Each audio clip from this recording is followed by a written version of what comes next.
Olá! Bom dia, boa tarde, boa noite, eu não sei que hora você está vendo este vídeo. Aqui é o irmão Jorge. Hoje é 3 de novembro de 2024. Nós tivemos, eu e minha esposa, visitando o Ministério Monte dos Profetas, que eu faço referência aqui. Deus abençoe o pastor Didi e a liderança do Monte dos Profetas, né? Eu fui lá com a minha esposa prestigiar o reinício, a retomada da Escola Bíblica Dominical, que foi uma bênção, né?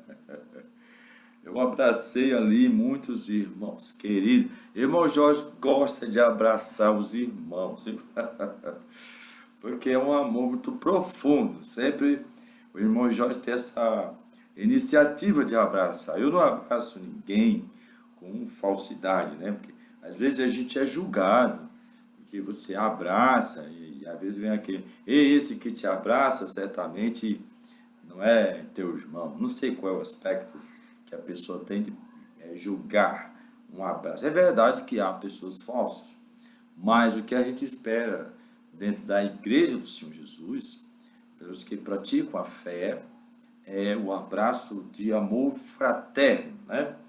Eu abracei alguns irmãos lá, me alegrei, senti falta de alguns, mas fiquei muito feliz, minha esposa também, com a escola, né? Porque foi dirigida pela nossa querida obreira Carmen, que eu até chamei de missionária, viu? É uma irmã cheia de virtudes, soube trabalhar no texto, soube trabalhar na explicação, soube trabalhar no tempo, no controle do tempo, dentro do que ela programou, né? Ela fez uma revisão maravilhosa, o estudo foi fantástico. Deus abençoe a irmã Carmen, Deus abençoe esse seu trabalho que Deus está abrindo para a irmã, e eu tenho certeza que a irmã vai galgar muitos e muitos privilégios, né? Tá certo? Mas eu quero também comunicar aos irmãos que um fenômeno, eu acho que é um fenômeno que ocorreu lá, não na escola, né? Lá na escola nós tivemos o Comes e Bebe com os irmãos, foi maravilhoso, né? Eu gostaria de ter filmado, né? Mas não foi possível. Aí nós fomos então para casa, minha esposa, certamente. Nós visitamos alguns irmãos que estavam doentes, né? Como é o dever de nós cristãos, visitar os irmãos doentes, orar pelos enfermos, e fizemos isso. Um abraço à nossa irmã, eu chamo Irenice, mas diz que é Ilenice. É Irenice, eu chamo assim. Nossa fofinha, nossa querida irmã, veterana da obra de Deus. Aí eu e minha esposa fomos para casa, e a princípio a gente foi a pé, porque íamos pegar um ônibus numa certa rodovia, e no caminho a gente encontrou uma igreja do ministério, Igreja Pentecostal Igreja Pentecostal Montese, né? Ministério Montese, né? E lá eu estava com sede, olha, me abriu uma sede, uma vontade de beber água. E nós fomos lá beber água. E o que é que aconteceu? Pois é, olha o agir de Deus. O rapaz que nos atendeu, ele era um rapaz que eu, a princípio, não reconheci, mas simpático, e ele me reconheceu de cara. Ele reconheceu a mim e a minha esposa. Aí ele estava varrendo a igreja, e dissemos a ele que nós estávamos vindo da Escola Bíblica Dominical na Igreja Monte dos Profetas. E ele disse para mim que tinha encerrado a escola bíblica ali na igreja. E ele estava com a sua esposa, sua filha lá limpando a casa do Senhor. Correu para beber água, para nos trazer água, né? E olhando para ele, aí veio minha lembrança. E eu disse, irmão, eu já lhe vi. Ele disse, sim, você já me viu. Eu lhe conheço de algum lugar. Ele me apresentou a esposa dele, eu olhei. E a irmã também, me parece assim, conhecida, né? E para minha surpresa, veja, eu não me lembro se foi antes ou depois, Ele disse, eu conheço você e sua esposa. É um casal que sempre anda juntos. Ele se alegrou muito de falar essa palavra, né? O irmão Jorge e a irmã Cristina sempre andam juntos. E eu lembro de vocês. Aí eu me lembrei, você foi o presbítero que tomava conta da igreja num outro bairro. E nós tínhamos contato com ele, já fazia 2024, eu acho que uns 10 anos. Foi o último contato que nós tivemos com esse irmão, há 10 anos atrás. E na época ele era o novo dirigente da igreja, para cuidar da igreja. Então, de repente, ele disse assim, irmão Jorge, eu posso lhe dar um abraço? Meu Deus, sempre eu me prontifico a abraçar. Dessa vez, esse irmão quis me abraçar. E eu disse, pois não, vamos nos abraçar, e nós abraçamos fortemente. Eu vi que ele me abraçou muito fortemente, né? Mas eu não entendi por que ele me abraçou. Naquela hora eu não entendi por que ele me abraçou. Mas ficamos felizes de falar um com o outro, de lembrar os momentos bons que ficamos lá com o ministério dele. Eu fui para casa. Então Deus me revelou por que aquele irmão me abraçou. Eu acho que você quer saber por que ele me abraçou. Eu me emocionei quando eu comecei a entender o mistério de Deus. Por que aquele irmão me abraçou? Sabe por que ele me abraçou? Foi um pedido de desculpas. Foi um pedido de desculpas. Um arrependimento no fundo do coração. Mas pelo que, irmão Jorge? Pelo que ele me abraçou? Porque o irmão Jorge, o evangelista Jorge, há 10 anos atrás, chamou ele e deu um conselho. Deu um conselho assim forte, mas de quem quer bem da pessoa, né? Não foi um conselho para humilhá-lo, respeitando ele, claro. Porque ele estava cometendo erros naquela igreja. Não erros de pecado, não é isso não. Erros de direção. Erros que estavam atropelando pessoas boas na igreja. Julgando ele que estava fazendo a coisa certa. E o irmão Jorge chamou ele e disse a ele que o que ele estava fazendo não estava certo. Eu o enfrentei, porque você quando chama com um presbítero, quando você chama um pastor e diz para ele que o que você está fazendo não está certo, olha lá, é difícil a humildade de ouvir e pensar se isso não vem de Deus. Ele não quis ouvir. Ele preferiu ouvir pessoas que julgavam ter mais experiência. Sim, pessoas mais experiência, sim. Mas não ouviu a mim, o irmão Jorge. Sabe o que aconteceu? Por não ouvir o irmão Jorge, que deu um conselho bíblico. O irmão Jorge deu um conselho bíblico baseado na Bíblia Sagrada, nos ensinos do Senhor Jesus. Sabe o que aconteceu? A igreja fechou. A igreja tinha tudo para dar certo. Os rebanhos do Senhor se espalhou. O próprio pastor dele fechou a igreja.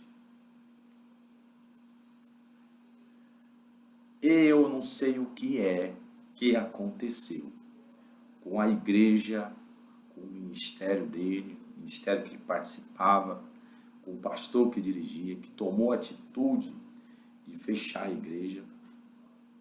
Mas alguma coisa muito forte deve ter acontecido, porque quando você fecha uma igreja, você há uma briga com Deus, né? Aí, não sei o que aconteceu, não sei. Mas ele veio me abraçar, pedir desculpas para o irmão Jorge. Quase querendo dizer assim, irmão Jorge tinha razão. Eu fui tolo em não escutar. Eu lhe digo, irmão, se ele tivesse me escutado, aquela igreja tinha prosperado, tinha crescido, Deus tinha abençoado. Porque ele foi ouvir uma calúnia, uma palavra maldita, mal falada, sobre um servo de Deus, que era mais do que um justo. E ele o cegou o seu coração, de uma forma que o perseguiu aquele irmão na igreja, e eu dizia a ele, pare de perseguir o irmão. Você está cometendo uma injustiça. Foi isso, ele me abraçou. Agora, dessa história que a gente aprende, é que, e a Bíblia até aconselha, que a gente, antes de negligenciar um conselho, é melhor ouvir, ponderar, meditar, para ver se aquele conselho vem de Deus realmente, é do Senhor. Analisar, né? Tá certo? Então, quer dizer para o irmão que aconteceu exatamente isso, né? Deus consolou meu coração naquele momento, quando eu fui abraçado por ele, e depois Deus me consolou, por dizer assim, dentro de mim, assim, você fez a coisa certa. Eles não escutaram. Você até tentou ajudar. Eles interpretaram mal e o tiveram como inimigo. Tiveram o irmão Jorge como um inimigo, aquele que quer fazer mal ao ministério. E ali naquele momento, né, no dia de hoje, 23 de novembro de 2024, a filha dele, quando eu conheci ele, a mulher dele estava grávida. Hoje eu vi a filha dele, um menino de 10 anos, viu? Pulando na igreja, cantando, feliz. E nós ficamos felizes de ver, né? Ou seja, né? Precisou aprender, né? Precisamos, às vezes, sofrer para aprender. Isso eu entendo. Às vezes, dar conselho para evitar o pior. Mas, às vezes, Deus permite, né? Para que a pessoa aprenda pela dor, pelo sofrimento. Agora, é ruim quando você está dirigindo o trabalho do Senhor e você quer estender a mão, ajudar, mas as pessoas não ouvem com o coração espiritual, né? Tá certo? Então, para encerrar aqui essa palavra, eu vou ler aqui 1 Carta aos Coríntios, tá? No capítulo 11, que fala sobre a Santa Ceia, né? Você vai ver isso ou você vai ler. Preste bem atenção nessa palavra. Porque todas as vezes, diz aqui, que comer deste pão e beber deste cálice, anunciais a morte do Senhor até que venha. Né? Aí nós estamos falando da Santa Ceia, que é aquele simbolismo de comer o pão, que beber o vinho, né? Que o pão representa o corpo de Cristo e o vinho é o sangue do Senhor Jesus. Preste bem atenção, o texto que prossegue. Portanto, qualquer que comer este pão, beber este cálice, indignamente,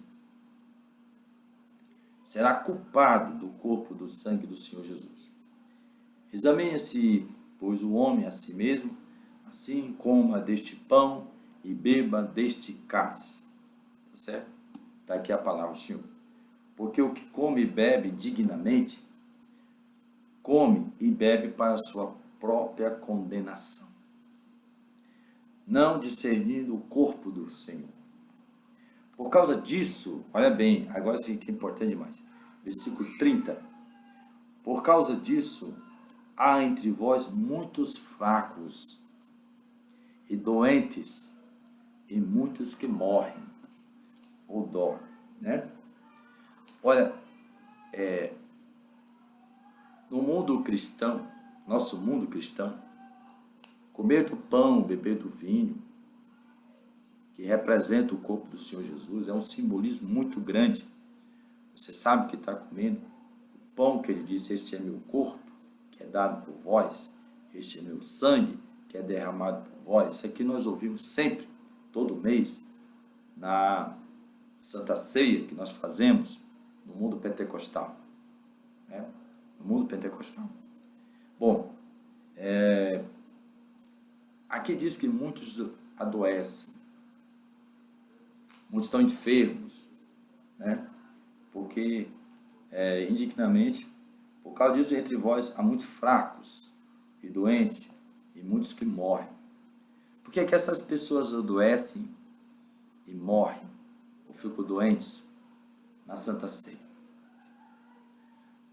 Há quem não acredite, mas aqui está claro que a Santa Ceia, ela é um veneno mortífero para quem não ouve ou não vive dignamente da obra de Deus, certo?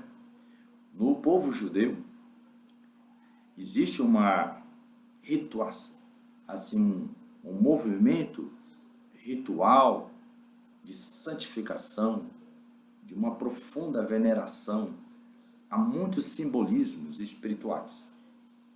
E é admirável, porque muitas vezes aquele simbolismo, ele estimula o temor ao Senhor, temor a Deus. Nesse aspecto é importante. O perigo é quando você faz disso apenas uma rotina, não atenta para o significado, não deixa que o significado influa na sua vida.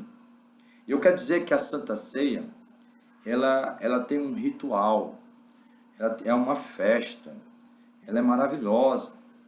E nós temos que estar ali, de joelhos, pedindo perdão a Deus pelos nossos erros, pelos nossos pecados, pelos nossos julgamentos, pelos nossos pensamentos, né? Porque é no coração que a gente erra, é no nosso coração que nós somos enganados. E é preciso que o nosso coração esteja limpo, nossa alma, ali nós poder comer do pão e beber do vinho. Muito bem.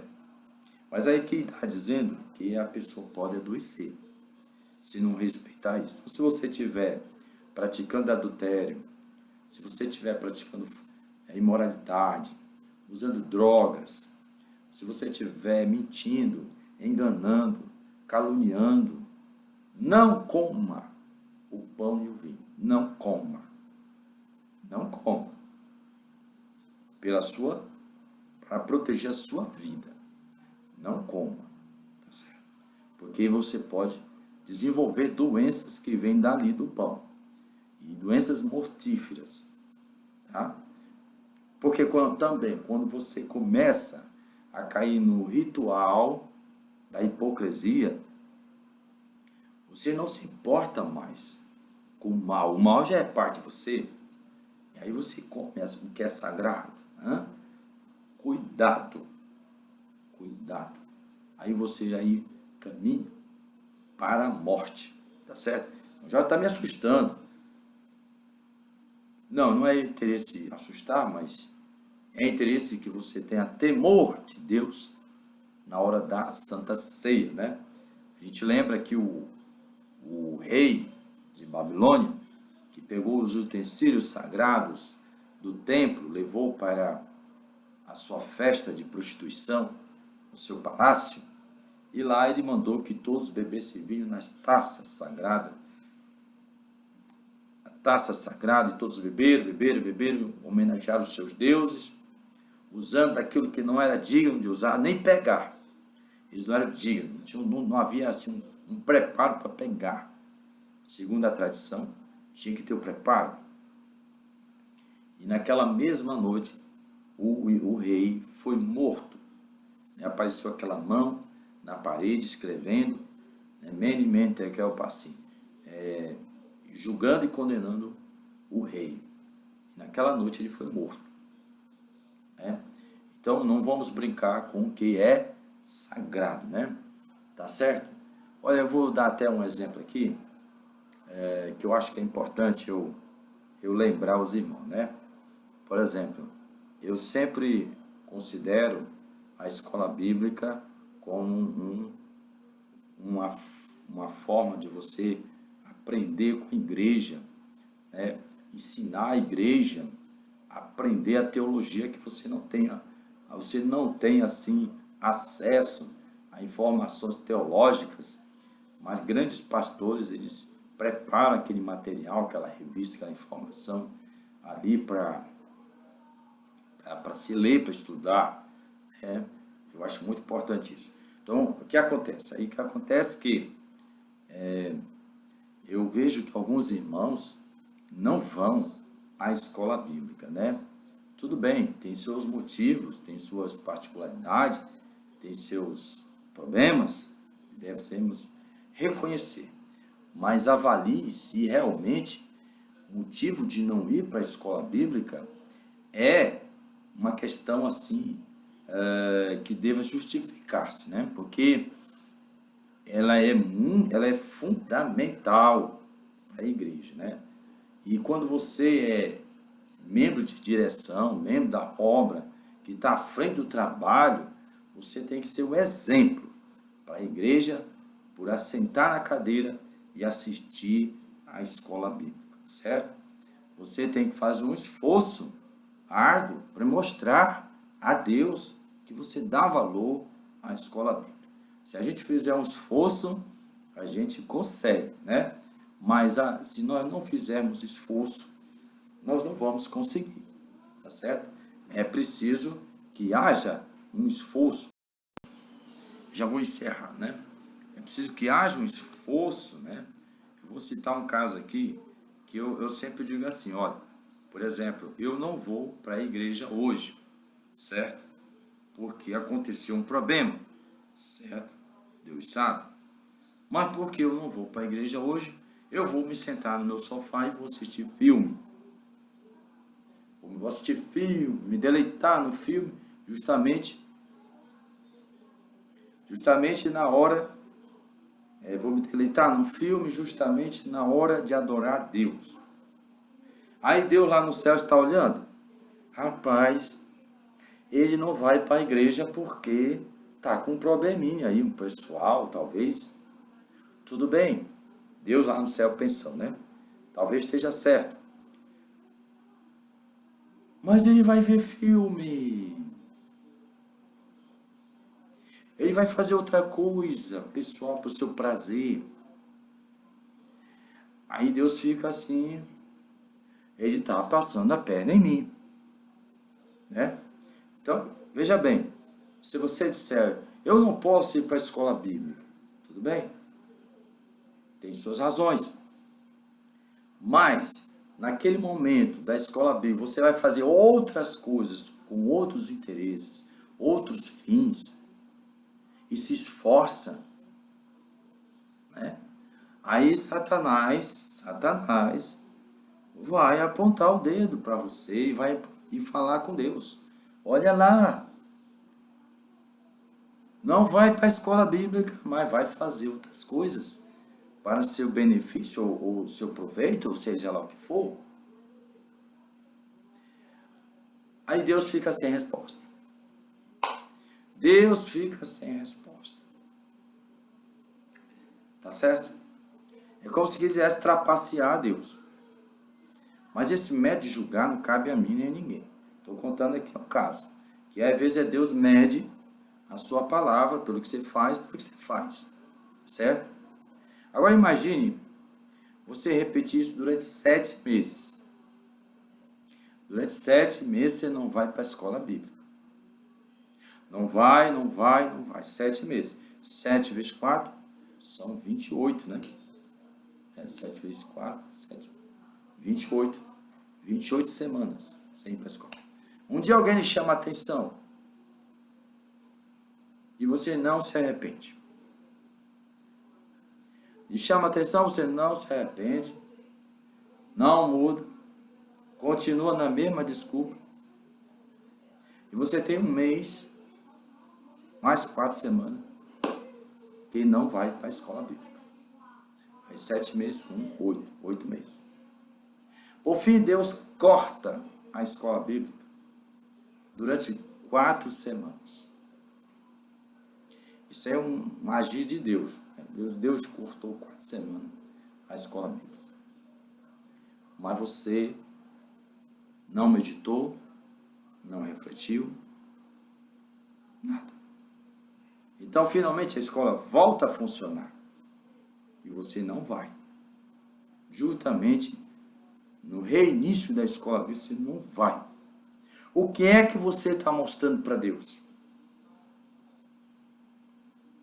O que é que você está mostrando para a igreja? Que você não valoriza conhecimento, o ensino, a palavra de Deus. Você não valoriza ela.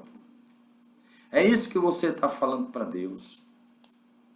E se você tiver apoio de alguém que você gosta, que você confia, que acredita, que conhece bem a Bíblia, melhor do que todo mundo, que diz para você, não tem problema. Deus entende. Ele está ajudando você a ir para onde? Para onde ele está lhe ajudando? Agora, você vai para Santa Ceia e vai comer o pão, que é o corpo do Senhor Jesus. Justamente o mesmo Jesus que disse em João 17:3, por meio disso saberás, isto significa vida eterna, que conheço a ti, o único Deus verdadeiro, e aquele que enviaste. Então, o conhecimento de Deus e o conhecimento de Jesus leva-nos à vida eterna. Aí você não dá valor ao conhecimento de Deus. E vai comer o pão do Senhor Jesus, o corpo. Não é para sua própria condenação?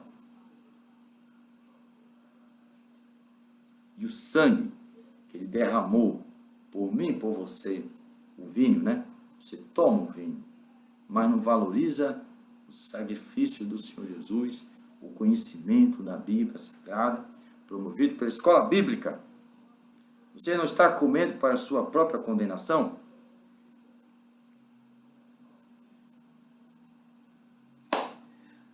Olha, eu tenho experiência de pessoas que fazem isso.